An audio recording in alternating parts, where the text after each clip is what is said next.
गुरु प्यारी साध संगत जी, स्वागत है आपका हमारे चैनल गुरु नानक साखी में। आशा करते हैं आप सभी अच्छे होंगे और स्वस्थ होंगे। तो चलिए ज्यादा देर ना करते हुए आज की वीडियो शुरू करते हैं। दोस्तों, आपके मन में कभी ना कभी ये ख्याल जरूर आता होगा कि हम अपने जीवन में जो कर्म करते हैं या जो लोग अपने फायदे के लिए दूसरों से छल और कपट करके उनकी संपत्ति प्राप्त कर खुशी मनाते हैं, ऐसे किए गए कर्मों का भविष्य में हमारे जीवन में क्या प्रभाव पड़ता है। कर भला तो हो भला। दोस्तों, ये कहावत तो आपने कई बार सुनी होगी, लेकिन कभी सच होते हुए देखा है? अगर आप दूसरों के साथ अच्छा व्यवहार करेंगे और उनके लिए अच्छे काम करेंगे तो आपके साथ भी अच्छा होगा। हम जैसा व्यवहार दूसरों के साथ करते हैं, अच्छा या बुरा, वैसे ही हमारे साथ होता है।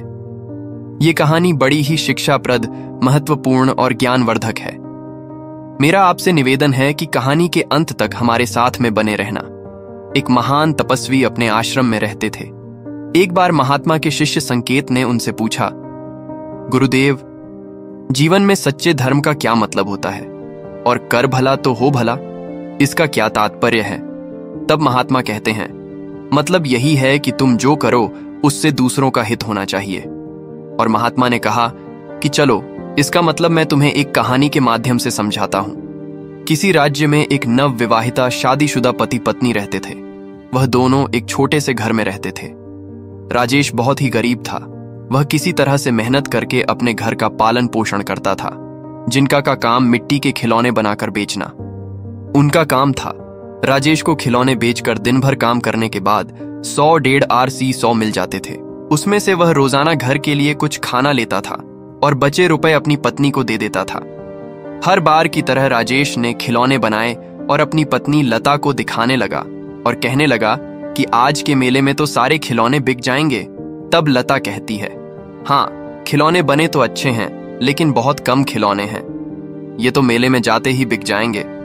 आप पूरे दिन क्या करोगे? तब राजेश ने कहा, तुम सही कह रही हो, इतने खिलौने से क्या होगा? हमें और मिट्टी की मूर्तियां बनानी चाहिए, लेकिन मिट्टी खत्म हो गई है और अभी मिट्टी लाने के लिए साहूकार के खेत से मिट्टी लाने होगी। मैं मिट्टी लेकर आता हूं, तब तक तो तुम इनका ध्यान रखो। तब लता कहती है, साहूकार के पास क्यों? यही पास से ले आओ। राजेश कहता है, साहूकार के खेत की मिट्टी से खिलौने चिकने और काफी अच्छे बनते हैं। उनके खेत की मिट्टी काली है। तब लता ने कहा, ठीक है, जाकर जल्दी आना। उसके साथ काम करने मत बैठ जाना और साहूकार को पहले ही पूछ लेना, वरना वह बाद में पैसे मांगने लगे। इतना सुनकर राजेश वहां से निकलने लगा। राजेश काफी भोला था, जिसका फायदा गांव वाले उठाते और उसे अपना काम करवा लेते। राजेश साहूकार के घर पहुंच गया। तब राजेश ने देखा कि साहूकार तो घर पे नहीं है, लेकिन मुनीम जी, हे चलो, उनसे ही पूछ लेता हूं। मुनीम जी राजेश से पूछता है, अरे यहां कैसे आना हुआ?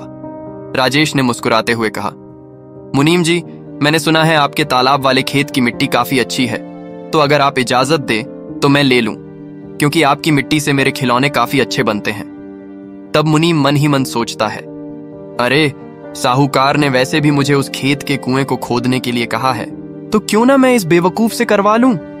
वैसे भी सारे गांव का बोझा उठाते हुए घूमता है, क्यों ना मैं भी बहती गंगा में हाथ धो लूं?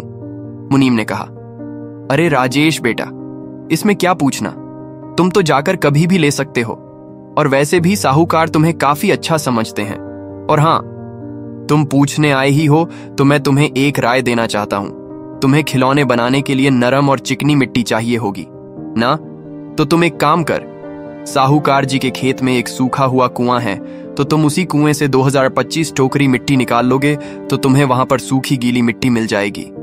तब राजेश ने कहा, मुनीम जी, आज तो मुझे मेले में जाना है। आज मैं कुछ मिट्टी निकाल लूंगा और कल जाकर सारे सप्ताह की मिट्टी ले जाऊंगा।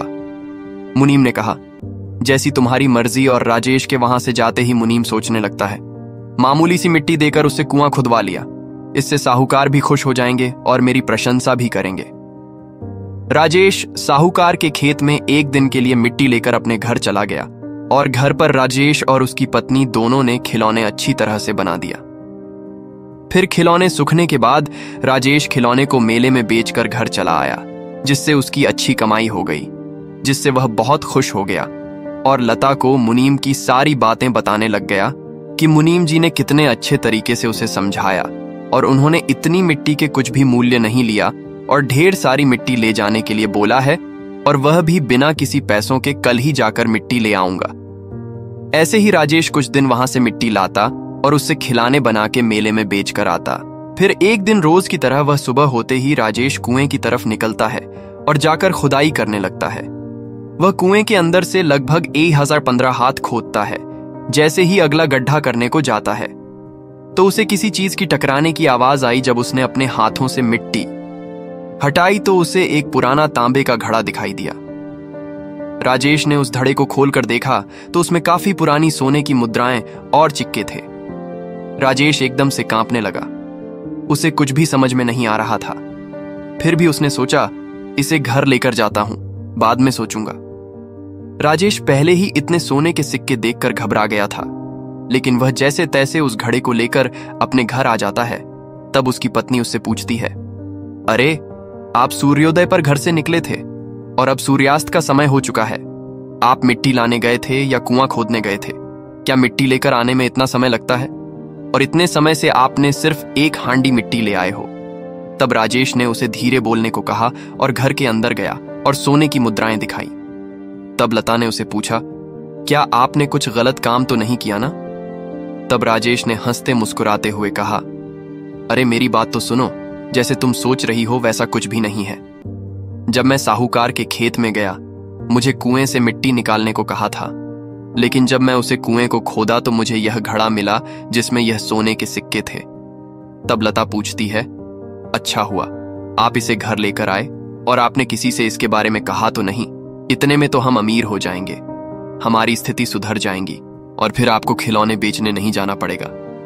तब राजेश ने गुस्से से कहा, नहीं, ये तुम क्या कह रही हो? ये सोने के सिक्के हमारे नहीं हैं तो इन पर हमारा हक नहीं है। लता कहती है, हम क्यों नहीं ले सकते इन मोहरे को?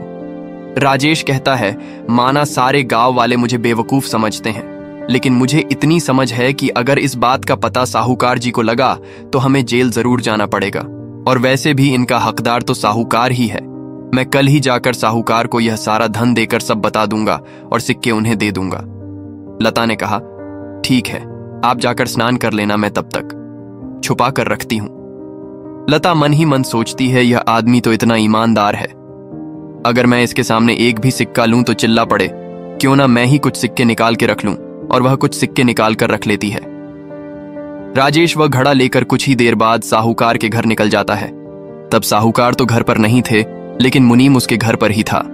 तब वह राजेश के हाथ में घड़ा देखकर उसे पूछता है, अरे बेटा, चाहिए क्या? जाओ, वो मैंने मिट्टी कल ही ले ली और मुझे कल मिट्टी खोदते समय यह घड़ा मिला है जिसमें मुझे ये सोने के सिक्के मिले हैं।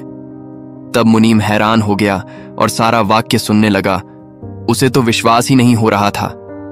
तब राजेश कहता है, मुझे ये घड़ा साहूकार जी को देना है, मगर वह तो घर पर नहीं है। लेकिन अच्छा हुआ मुनीम जी, मुझे आप ही मिल गए। आप ये घड़ा ले लो और साहूकार जी को दे देना। मुनीम कहता है, हाँ बिल्कुल, मैं ये साहूकार जी को दे दूंगा, ये तो मेरा फर्ज है। और हाँ, इसके बारे में तुम किसी भी गांव वाले से मत कहना और किधर भी इसका जिक्र मत करना। तुम तो बड़े ईमान शानदार हो। अब तुम जाओ, मैं ये घड़ा सेठ जी को जरूर दे दूंगा।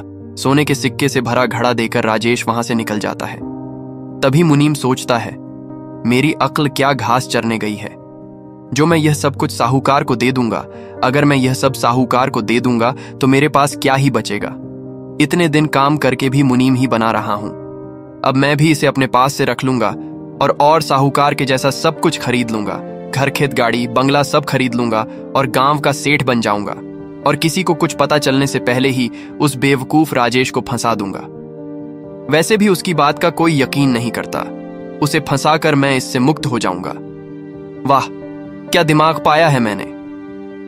अगले दिन उधर भोला राजेश अपनी रोज की तरह खिलौने बेचने जा रहा था और आते वक्त अपनी पत्नी लता से कहा, लगता है आज रात को देर हो सकती है। जब तक सारे खिलौने नहीं बिकते मैं नहीं आ पाऊंगा। लता भी कहती है, पता है आपकी ईमानदारी का फल आपको जल्दी ही मिलेगा। इतनी मेहनत से बने खिलौने जल्दी बिक जाएंगे और मैं भी घर के काम करके खाना बना लूंगी। इतने में मुनीम साहूकार को लेकर राजेश के घर आता है और उस पर इल्जाम लगाने लगता है। मैंने कल इसे आपके खेत में से कुछ ले जाते हुए देखा है। जब मैं इसके पीछे आया तो मुझे इसके आंगन में से एक सोने की मुद्रा मिली। इसका साफ साफ मतलब है कि इसे जरूर हमारे खेत में से कुछ मिला है और मैंने इन दोनों को कल बात करते हुए सुना था। अब उनके घर की तलाशी लेनी चाहिए। मुनीम ने सिपाही को बुलाया। तब लता डरने लगी और तलाशी से मना कर रही थी। तब राजेश ने सारी घटना साहूकार जी को सुनाई और कहा, जब मैं आपके खेत के कुएं में खुदाई कर रहा था तब मुझे सोने के सिक्के मिले तो थे और मैंने वह सिक्के मुनीम जी को ला कर दिए थे। साहूकार को मुनीम पर भरोसा था, इसीलिए उसने मुनीम की बात को ही सच माना था और राजेश से कहा कि मैं तुम्हारे घर की तलाशी लेना चाहता हूं। राजेश कहता है, क्यों नहीं, आप जरूर मेरे घर की तलाशी ले सकते हैं, क्योंकि मुझे जो मिला था मैंने वह मुनीम जी को लाकर दिया था और आपको देने के लिए भी कहा था। मुझे किसी बात का डर नहीं है, आप बेझिझक मेरे घर की तलाशी ले सकते हैं। लता के मना करने पर मुनीम कहता है, जरूर सोने के मोहरों के साथ साथ इन्हें और कुछ भी मिला होगा, इसीलिए तो ये हमें रोक रही है। फिर उन्होंने तलाशी ली। तलाशी के बाद जब सोने की कुछ मुहर मिलती है तब राजेश को कुछ समझ नहीं आता है और सिपाही उनसे पूछते हैं, क्यों, तुमने तो सारे सिक्के मुनीम जी को दे दिए थे, अब ये कहां से आए, जबकि तुम दावा कर रहे हो कि सिक्के तुमने मुनीम को ही दिए हैं। अब ये कहां से आए हैं, जरा बता सकते हो? राजेश ने साहूकार जी से कहा, आप मेरे बातों का यकीन कीजिए, मैंने कल ही मुनीम जी को सारी मुद्राएं दे दी हैं। साहूकार भी राजेश से पूछने लगे, जब तुमने सब कुछ मुनीम को दे दिया था तो यह कहां से आया? सीधे सीधे बताओ, वरना सिपाही तुम्हें कारगर में जरूर डाल देंगे। डर के मारे राजेश रोने लगता है। तब उसकी पत्नी मान्यता कहती है, साहूकार जी, मेरे मन में लालच आया और मैंने कुछ सोने के सिक्के रख लिए ताकि हमारे घर की गरीब भी दूर हो सके। बस बाकी की सारी मुद्रा मेरे पति ने इस मुनीम को दे दिए थे और अब यह झूठ बोल रहा है। मुनीम ने कहा, यह अपने पति की के साथ है, दोनों मिलकर मुझे फंसाना चाहते हैं ताकि इन्हें कारगर ना जाना पड़े। आपने देखा ना, सोने के सिक्के उनके ही घर मिले, अब ये मुझे फंसाना चाह रहे हैं। और सिपाही से कहा, इन्हें लेकर जाइए और इनकी अच्छी मरम्मत करना। लेकिन साहूकार अभी भी शांति थे। कुछ दिन होने के बाद वह एक दिन अचानक मुनीम के घर जाते हैं। तब साहूकार ने देखा कि मुनीम तो सिक्के गिन रहा था। तब मुनीम साहूकार को देखकर हैरान हो गया। तब तक साहूकार जी को सब कुछ समझ आ गया। राजेश सच सच बोल रहा था और मुनीम से कहते हैं, मैंने तुम पर भरोसा करके गलती कर दी।